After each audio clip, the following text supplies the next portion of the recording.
We have this habit of talking about the digital world as if it's weightless. Like we literally call it the cloud. Right. It sounds completely ethereal. Exactly. Like it's just this invisible magical mist, just floating above us, completely detached from the messy physical reality of the ground we walk on.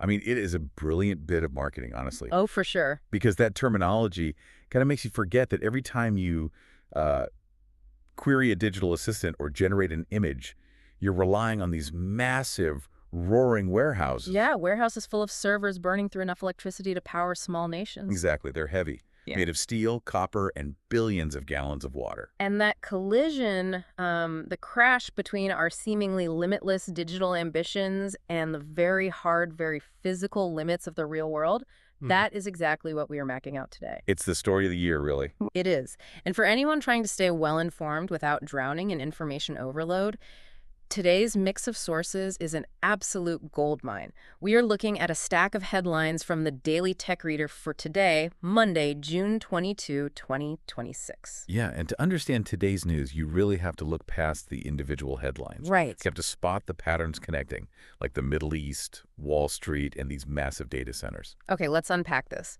We have this fascinating dynamic happening right now where international diplomacy, global energy grids, and Wall Street's tech obsession are all just slamming into each other.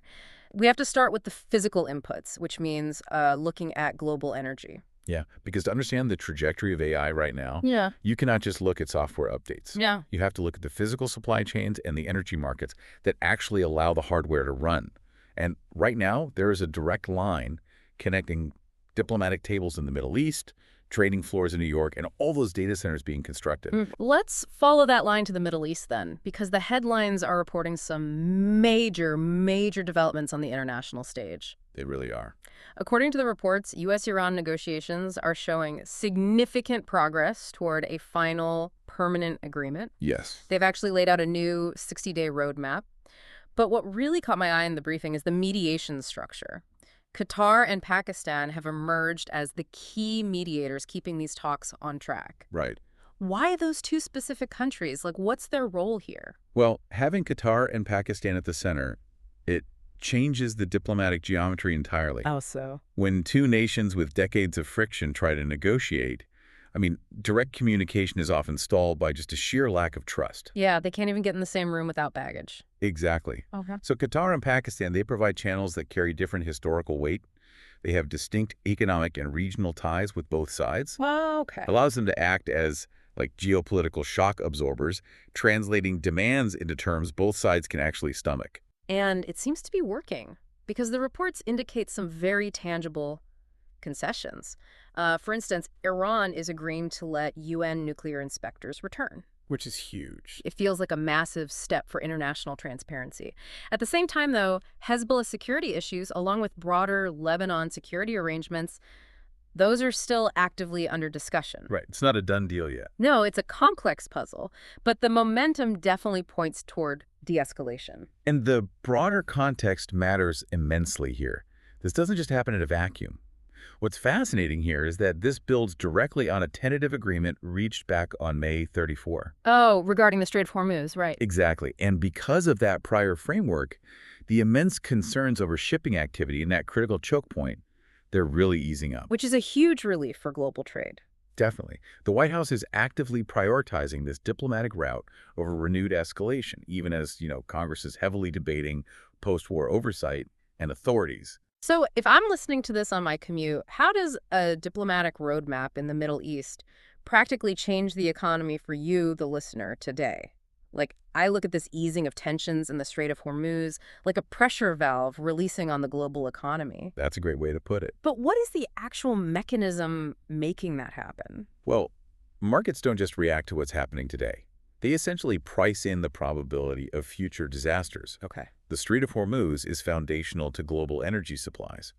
When you have high tension there, oil buyers pay a premium because they are terrified a conflict will cut off their supply next week. Right, it's a fear tax. Exactly. Yeah. So by lowering the geopolitical temperature through this 60-day roadmap and, getting UN inspectors back in, that fear premium evaporates. Energy markets stabilize. Wow. And that's why oil prices are declining right now, precisely because the markets are betting on reduced Middle East risk and the expectation of normal energy flows. That drop in oil prices and the easing of energy tensions, it couldn't come at a better time.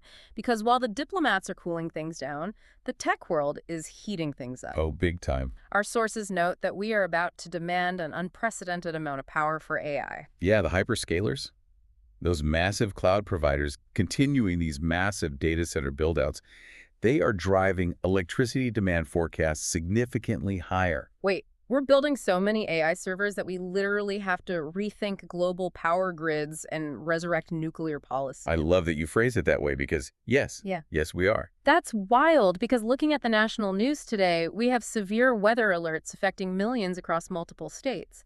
Grid reliability is a highly personal issue. It really is. If you're sitting in a state with a strained power grid, the idea that a chatbot might be competing with your air conditioner for electricity, it sounds a bit apocalyptic. I get that. And if we connect this to the bigger picture, AI is no longer just a software issue. It is a heavy physical industrial challenge. But aren't tech companies the biggest buyers of green energy? They're practically building their own solar and wind farms. They are, and those investments are significant. But the fundamental nature of AI computing changes the math. How so? A traditional web server sits idle until you ask it to load a web page, right? Yeah. It takes a fraction of a second. But generative AI foundation models, they're performing trillions of calculations continuously. Oh, so they never really sleep. Never. They run incredibly hot. The algorithms might be digital, but the cooling systems, the physical water pumped through the facilities, they require an astonishing constant stream of energy. And a solar panel only works when the sun is shining. That's the bottleneck. Running AI facilities 24/7 requires baseload power, power that is always on, rain or shine. Right. And energy affordability remains a global policy challenge right alongside this tech boom. To meet this new demand without carbon, the industry is reconsidering its options. That's why nuclear energy is gaining renewed policy attention. That is a massive pivot. Huge.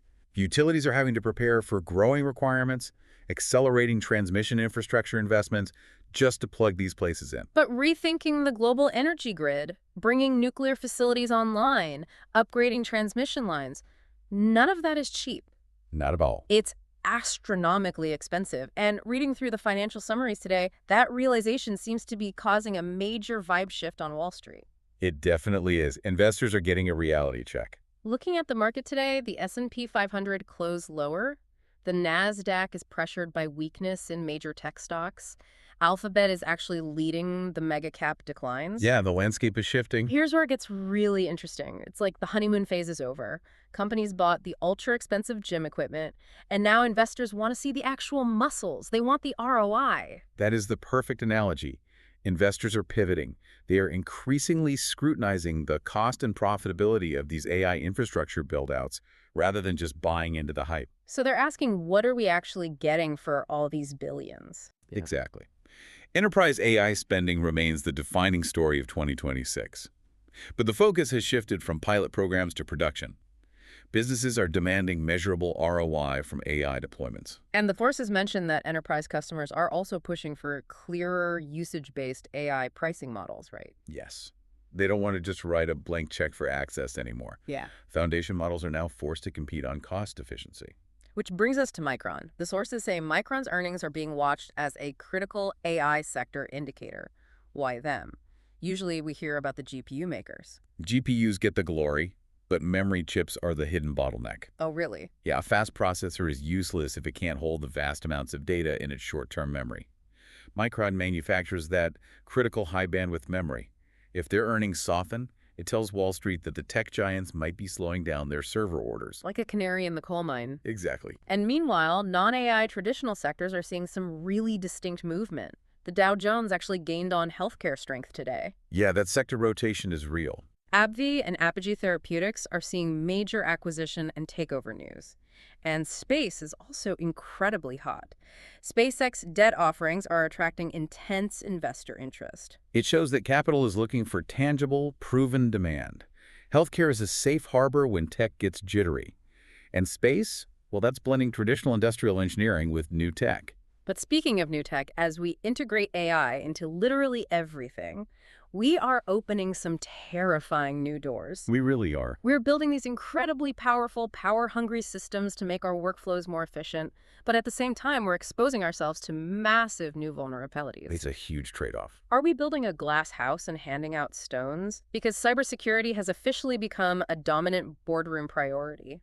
This raises an important question, right? Because the threats are severe. Just look at the headlines. Tata Electronics is investigating a cyber attack. Apple-linked trade secret concerns are emerging. Tesla-related data security issues are under scrutiny. And these are highly sophisticated companies. Exactly. If they can't keep the doors locked, who can? And the Five Eyes Intelligence Alliance is actively warning about rapidly advancing AI capabilities in the hands of malicious actors. Because AI fundamentally changes the speed and scale of cyber threats. Right. A hacker can automate so much more now. Exactly. Writing malware variations, generating hyper-personalized phishing attacks, AI lowers the barrier to entry for cybercrime. And the legal system is totally struggling to keep up. Looking back at the June 1st archive, Florida actually became the first state to sue OpenAI over ChatGPT safety failures. Yeah, states are trying to demand accountability, but there's a massive paradox here. What do you mean? Despite these risks, adoption is just surging. Governments themselves are aggressively expanding AI adoption. AI coding assistants are completely reshaping software development. Oh, yeah. And the music and Hollywood industries are completely adapting to these tools. Right. So we have this dual-edged era. Skills-based hiring is gaining traction, and demand is growing for AI-literate employees, but we don't have the people to protect the systems. it's exactly. Cybersecurity talent shortages persist. The technology is rapidly outpacing the security infrastructure needed to protect it. So what does this all mean for you listening right now? Let's recap this journey. We started with diplomatic breakthroughs in the Middle East, with Qatar and Pakistan helping establish that 60-day U.S.-Iran roadmap. Right, which lowered energy risks. Exactly. Oil prices dropped. And that stability is vital because our AI ambitions are placing unprecedented strain on global power grids, requiring massive infrastructure and even nuclear energy. It's a heavy physical toll. And that huge cost has Wall Street demanding real ROI from tech giants, shifting the focus to profitability. All while cybersecurity threats from these very same advancements loom larger than ever. Being well-informed isn't just about knowing every single headline. No, it's about seeing the connections. Right. It's about understanding how the physical world and the digital world are currently locked in this high-stakes, incredibly expensive dance. It really is a dance of resources. And it leaves us with a lingering question to mull over. Well, if the future of artificial intelligence is ultimately capped by the availability of electricity, raw materials, and physical infrastructure, will the ultimate winners of the AI race actually be the software developers? Oh, well, Or will it be the nations and utility companies that control the physical power grids? the cloud is heavy, folks. It's made of steel, and it needs a whole lot of juice. Thank you for taking this deep dive with us today. Keep an eye on the grid, and we'll catch you next time.